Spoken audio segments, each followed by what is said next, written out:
Now the next question is, find the condition for the two curve, the a1 x square plus b1 y square is equal to 1 and the a2 x square plus is a b2 of y square is equal to 1 intersect orthogonally.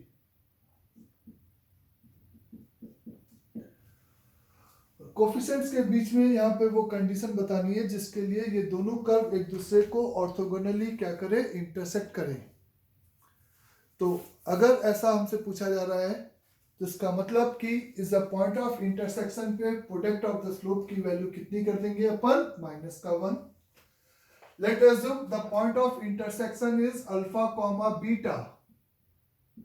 Late the point of intersection is alpha comma beta, यानी कि a1 alpha square plus b1 of beta square is equal to 1 relation. मैंने आपसे यही कहने की कोशिश की थी कि आप पहले अल्फा बीटा अगर अननोन कोफिशिएंट है तो आप अल्फा बीटा कैलकुलेट करने की जगह पर ये दो इक्वेशंस बना के रख लो और जिस फॉर्मेट में अल्फा बीटा चाहिए तो अपन यूज कर लेंगे. तो उसके लिए प्रोडक्ट ऑफ द स्लोप आपका -1 करने के लिए पहले वाले को डिफरेंशिएट करेगा तो 2x plus b1 multiplied by the 2y dy by dx is equate with 0. तो यानी कि m1 is equal to minus a1 alpha divided by b1 of beta. इस यहाँ पे अगर अपन बात करेंगे सेकंड इक्वेशन को डिफरेंशिएट करेंगे तो ऑब्वियस से m2 मिल जाएगा माइनस का a2 अल्फा अपॉन b2 का बीटा. m1 m2 आप डायरेक्टली माइनस का 1 कर दोगे तो आपको थर्ड इक्वेशन मिल जाएगी a1 a2 upon is the b1 b2 into alpha square upon beta square is equal to minus का 1. यानी कि ये एक थर्ड इक्वेशन आ गई और 1 2 और 3 को लेकर आपको एक ऐसा रिलेशन निकालना था जिसमें अल्फा बीटा नहीं हो, यानी कि कांस्टेंट यानी कि कंडीशन. तो उसके लिए आपने सिंपली क्या काम किया, अल्फा और बीटा को एलिमिनेट करने के लिए कि जब दोनों इक्वेशन को यहाँ पे आपने सब्ट्रैक्ट किया तो ये 1 1 0 मर जाएगा और ये a1 minus a2 of alpha square plus b1 minus b2 of is the beta square is equal the 0.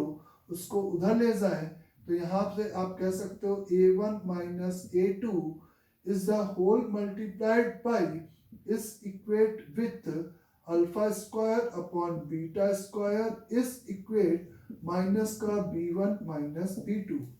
Alpha square upon beta square की जगह पर आप पुट कर सकते हो माइनस का b1 b2 upon is a1 a2. Understand सभी को. और इससे डिवाइड करते हो तो 1 अपॉन a2 माइनस माइनस खत्म हो गया, 1 upon a2 minus 1 upon a1, 1 upon b2 minus 1 upon b1. ये वो कंडीशन हो जाएगी जिसके लिए द गिवन कर्व आपका सिंपली ऑर्थोगोनली क्या करेंगे, इंटरसेक्ट करेंगे. तो एक पॉइंट ऑफ इंटरसेक्शन पे दोनों कर्व एक दूसरे को कितने एंगल पे इंटरसेक्ट करेंगे, एंगल बिटवीन द कर्व का ही एक स्पेशल केस था जब दोनों कर्व एक दूसरे को राइट एंगल इंटरसेक्ट करते हैं तो अपन ऑर्थोगोनल. इसमें अपन ने जब अपने पास इस कोफिशिएंट के टर्म में बात हो रही है अननोन कोफिशिएंट तो हमने पहले एज्यूम कर लिया कि point of intersection simply alpha comma beta है और उससे उसको सेटिस्फाइड करा के इक्वेशन बना के रख ली और लास्ट में जब अल्फा और बीटा की जरूरत पड़ी तो उसी रिलेशन को यूज करके डायरेक्टली उसको एलिमिनेट कर दिया है. अंडरस्टैंड सभी को. Find the sum of intercept on coordinate axis of tangent drawn to the curve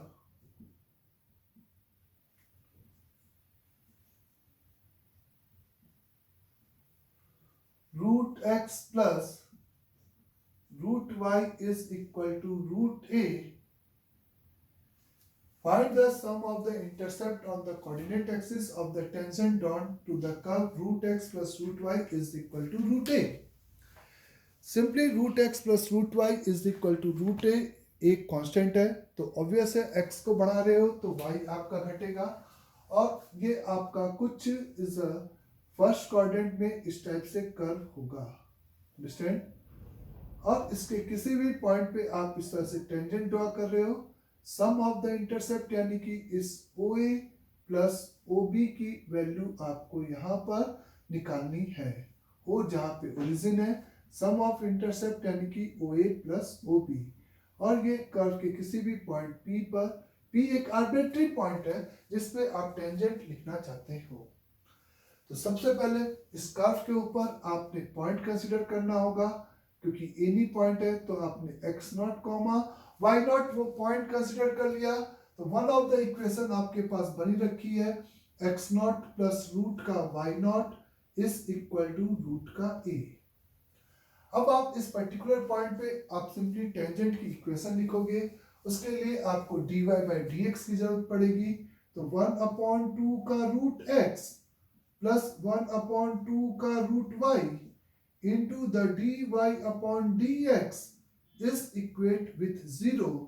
The dy/dx is equate with minus का रूट y अपॉन रूट का x।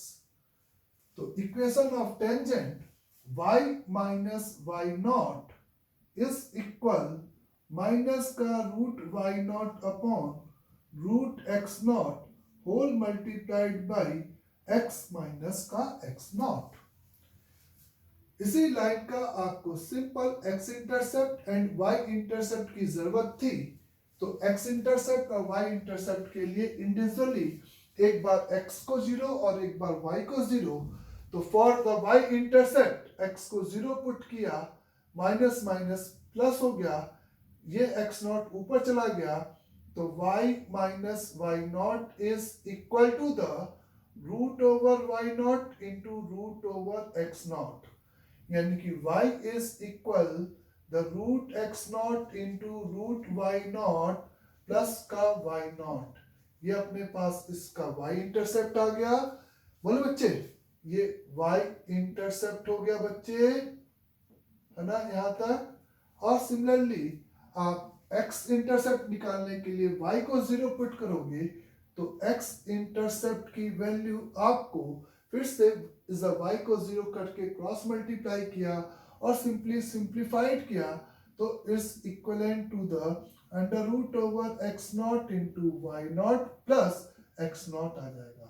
और इन दोनों का सिंपली सम चाहिए था, तो sum is equate with x not plus y not plus 2 multiplied by root over x not into root over y not. This is equal to the root over x not plus root over y not का whole square, तो this is root a, तो answer is simply a आ गया। तो is the sum of the intercept चाहिए था, तो answer is a। तो इस टाइप के इक्वेशंस में अपन को सिंपली यहाँ पर एक वेरिएबल पॉइंट कंसीडर करते हुए वो एक्सप्रेशन निकालना है। अगर वो कांस्टेंट होगा तो वो x नॉट और y नॉट से इंडिपेंडेंट हो जाएगा अपने आप। तो ये is the sum of the intercept of the axis drawn to the curve, इस टाइप से क्वेश्चन था। अंडरस्टैंड सभी को यहाँ तक?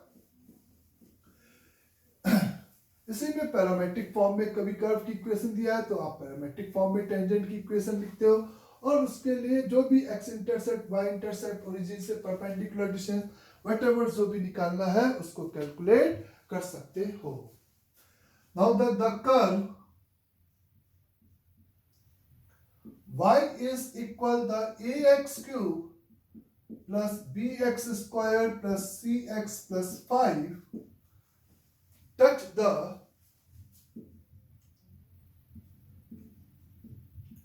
x axis at p minus 2 comma 0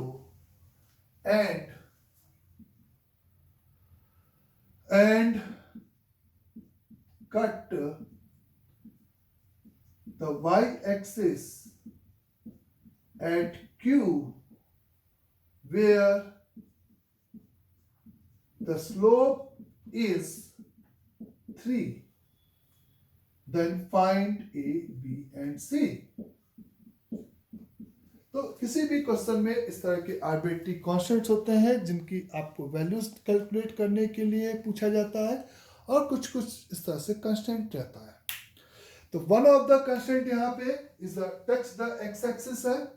तो अगर ये टच द एक्स एक्सिस है एट अ पॉइंट -2, यानी कि एक स्टेटमेंट आपको फील करना है कि ये इस कर्व को सेटिस्फाइड करेगा, और इस पर जो डॉन टेंजेंट है चूंकि वो एक्स एक्सिस है, यानी कि इसका स्लोप वहां पे सिंपल 0 होगा। तो एक तो -2, इसको सेटिस्फाइड करेगा, तो 0 इज इक्वल माइनस का 8a प्लस का 4b माइनस का 2c प्लस का 5, इक्वेशन नंबर 1 हो जाएगा। और चूंकि डॉन टेंजेंट हॉरिजॉन्टल है तो dy बाई dx इस पॉइंट पे 0 हो जाएगा।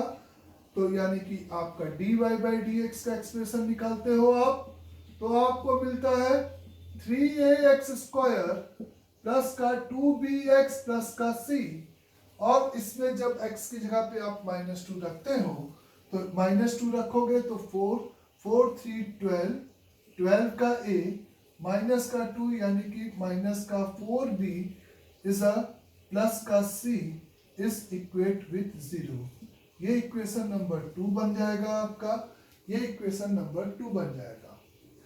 उसके अलावा एक और कांस्टेंट दे रखा है कि ये जो भी ग्राफ है वो y एक्सिस को पॉइंट Q पे इंटरसेक्ट करता है, जिस पॉइंट पे जो डॉन टेंजेंट है उसका स्लोप की वैल्यू 3 है। तो Q चूंकि y एक्सिस पर है तो उसका x कोऑर्डिनेट ऑब्वियसली 0 हो गया, और 0 रखा तो y कोऑर्डिनेट 5 आ गया। और चूंकि स्लोप यहाँ पे 3 है तो 0,5 पे स्लोप की वैल्यू 3, तो चूंकि ये x पे डिपेंडेंट है तो x को 0 से रिप्लेस किया, तो c की वैल्यू आपको कितनी मिल गई बच्चे? 5। तो c को 5 पुट करके हम आसानी से a b की वैल्यू भी यहाँ पर कैलकुलेट कर सकते हैं। a b की वैल्यू भी आसानी से यहाँ पर सिंपली क्या कर सकते हैं? कैलकुलेट कर सकते हैं। क्लियर सभी को यहाँ तक भी?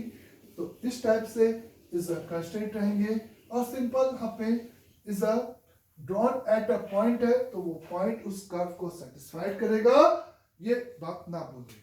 अंडरस्टैंड सभी को यहाँ तक? Now find the equation of tangent,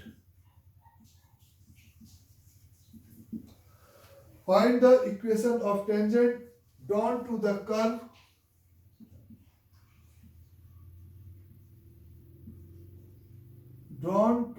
curve y is equal to cos over x plus y, where x is belonging to the close bracket minus 2 pi से 2 pi, which are parallel to x plus 2y बराबर 0।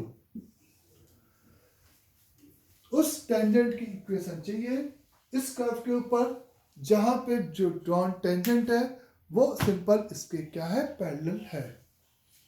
तो parallel है तो obviously dy by dx same होगा दोनों का। इसका जो dy बाई dx है वो माइनस का 1/2 होगा। इस कर्व का dy बाई dx, क्योंकि इस कर्व के ऊपर हमें पॉइंट ऑफ कांटेक्ट नहीं पता है, तो सबसे पहले मैंने कर्व के ऊपर point of contact alpha comma beta consider कर लिया।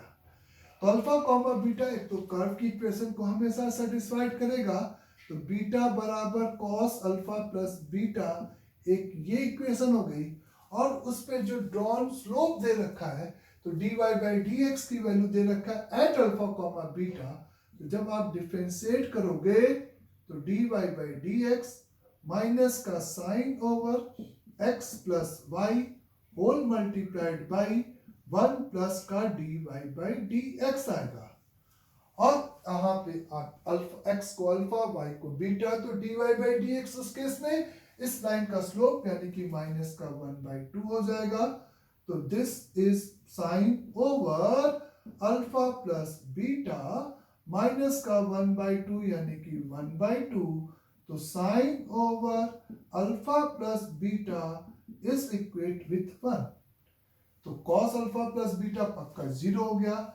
इन दो इक्वेशंस को लेकर हमें जितने भी ordered pair of alpha comma beta मिलेंगे उन सभी पॉइंट्स पर डॉन टेंजेंट इसी लाइन के क्या होगी, सिंपल पैरेलल होगी।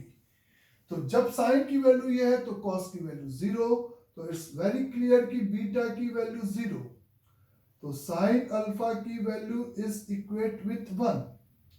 अल्फा इज इक्वेट विथ इस इंटरवल में, अल्फा चूंकि एक्स कोऑर्डिनेट है तो इस इंटरवल में x की वैल्यू इज इक्वेट विथ π/2 और माइनस का 3π/2 इस इंटरवल में इस ट्रिग्नोमेट्रिक इक्वेशन। तो ऐसे दो पॉइंट आए जिनका कोऑर्डिनेट π/2, 0 और माइनस का 3π/2, 0 है। तो लाइन की इक्वेशन आपकी आ जाएगी is a simple x plus 2y is equate with 0 और π/2 से आ जाएगी is x plus 2y is equate with minus का 3π/2 आ जाएगी। तो ये वो दो लाइन हो गई जो कि आपको यहाँ पर सिंपली कैलकुलेट करनी थी, जहां पे जो डॉन टेंजेंट है वो उसके क्या था, इस लाइन के पैरेलल था। अंडरस्टैंड यहां तक सभी को? नेक्स्ट इज यहां पे अगर बात किया जाए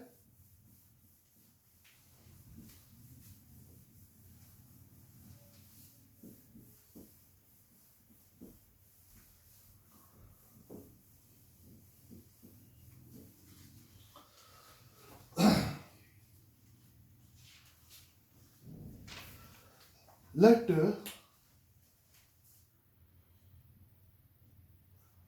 m is the point p comma 4 divided by 3 minus का p minus 1 एक m है, be a variable point. This is a variable point. Find the least distance between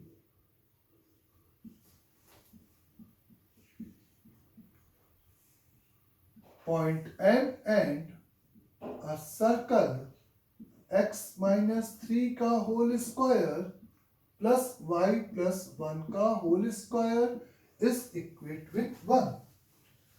तो ये एक पॉइंट है जहां पे p वेरी कर रहा, तो ऑब्वियस है पॉइंट भी वेरिएबल है, और उस वेरिएबल पॉइंट और इस सर्कल के बीच का आपको सिंपली मिनिमम डिस्टेंस काउंट करना है कि मिनिमम डिस्टेंस कितना हो सकता है। तो इस पॉइंट और इसके बीच का जो मिनिमम डिस्टेंस है वो कॉमन नॉर्मल पे, जैसा कि आपको पता है, डिपेंड करता है।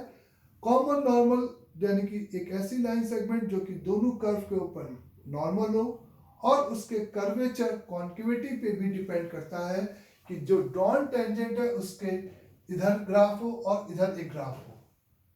तो अगर आप इसके लोकस की बात करते हो p कॉमा दिस, तो x बराबर p और y बराबर 4/-3p माइनस का 1, तो y plus 1 is equal 3 minus का x, तो 3 माइनस का x multiplied by y plus 1 is equal to 4, x minus का 3 whole multiplied by y plus 1 is equal to minus का 4।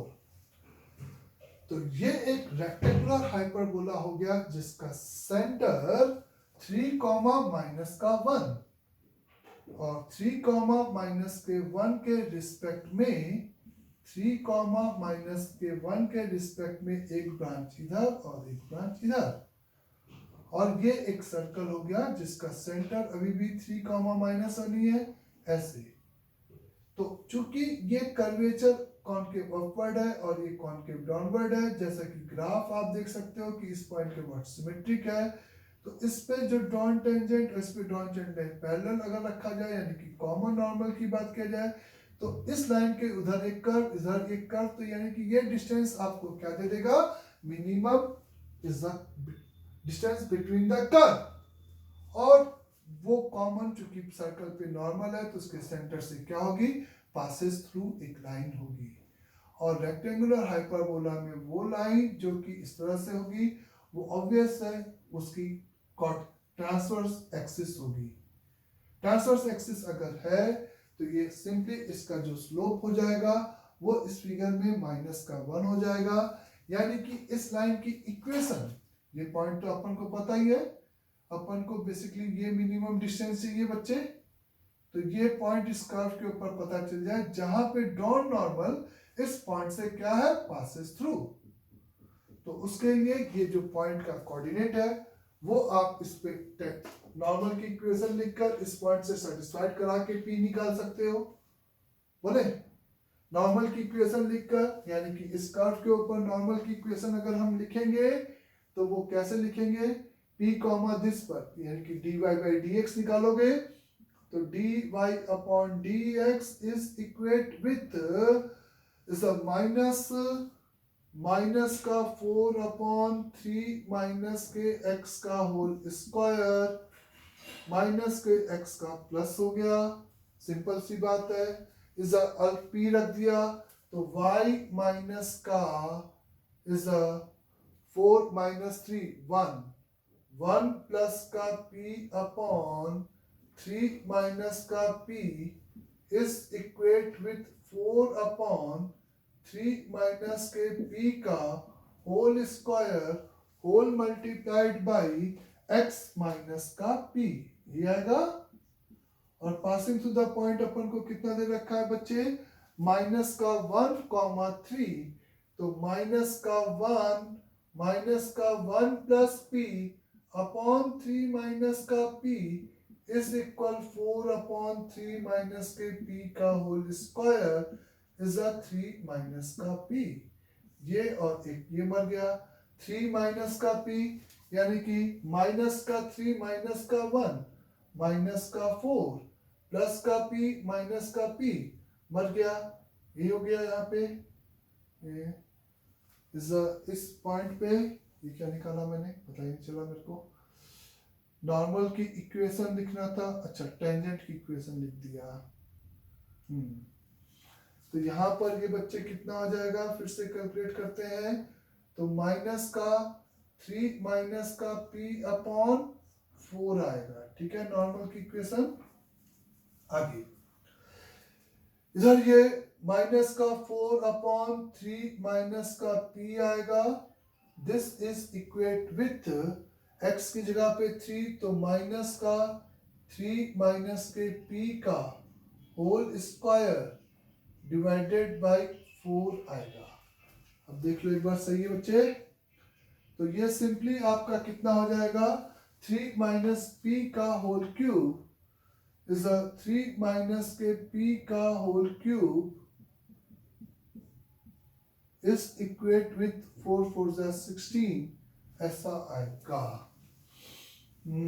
कर्व की इक्वेशन थी, सिंपली कर्व की इक्वेशन थी, उसको मैंने डिफरेंशिएट किया था, तो इज 4 अपॉन 3 माइनस एक्स का होल स्क्वायर आ गया था, एकदम सही है। अपन ने कर्व की इक्वेशन लिखी है, तो उसको जब मैंने एलसीएम लिया तो ऊपर 3 प्लस पी यानी कि 1 plus p upon 3 minus p minus is minus derivative 3 minus p का होल स्क्वायर, 3 माइनस पी का simply whole square divided by 4, whole cube आ गया, ये यहाँ तक बच्चे होल क्यूब आ गया और ये पावर 4 हो गई। तो 3 minus P is equate with plus minus का 2 आ गया, तो p is equate with either, वो एक ही लाइन होगी क्योंकि वो ट्रांसवर्स एक्सिस लाइन होगी, तो 3 इज इक्वेट विथ आइदर 1 और मतलब 1 और -2 लिया तो 5, तो p का वैल्यू 1 and 5 हो गया। तो अपने पास m का जो कोऑर्डिनेट हो जाएगा, या अपन को लीस्ट डिस्टेंस अगर चाहिए तो इस वाले पॉइंट का कोऑर्डिनेट आपके पास हो जाएगा 1 कॉमा, इस यहाँ पे 1 रखेगा, तो 1 रखेगा तो कितना वैल्यू हो जाएगा 4/2, यानी कि 2 - 1 तो 1 कॉमा 1। तो इस पॉइंट और इस सेंटर्स के बीच का डिस्टेंस में से रेडियस को घटा देंगे, तो ये आपका सिंपली यहाँ पर इज द लीस्ट डिस्टेंस का कोऑर्डिनेट आ जाएगा। और वो डिस्टेंस की बात करें तो 1 और 3, इस दोनों पॉइंट्स के बीच का डिस्टेंस अंडर रूट ओवर 3 - 1 यानी कि 4 प्लस 4 यानी कि 2√2, 2√2, तो करेक्ट आंसर इज 2√2 माइनस का 1। चेक कर लेना। तो इस टाइप से अपन यहाँ पर क्या निकाल सकते हैं, simply minimum distance between the point and curve, या दो कर्व के बीच का मिनिमम डिस्टेंस है, तो इस तरीके से तुम यहाँ पे बात कर सकते हो। Okay, the next is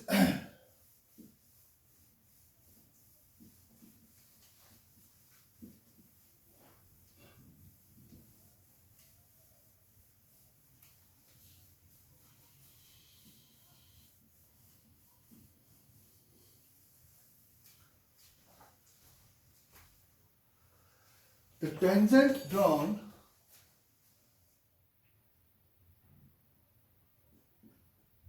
tangent drawn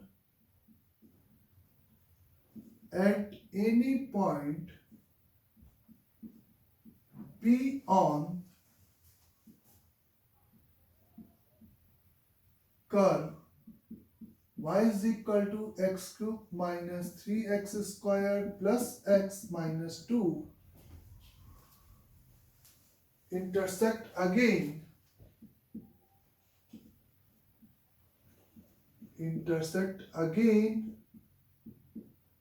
the curve at point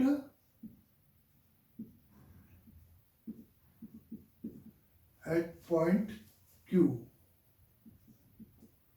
then find locus of midpoint of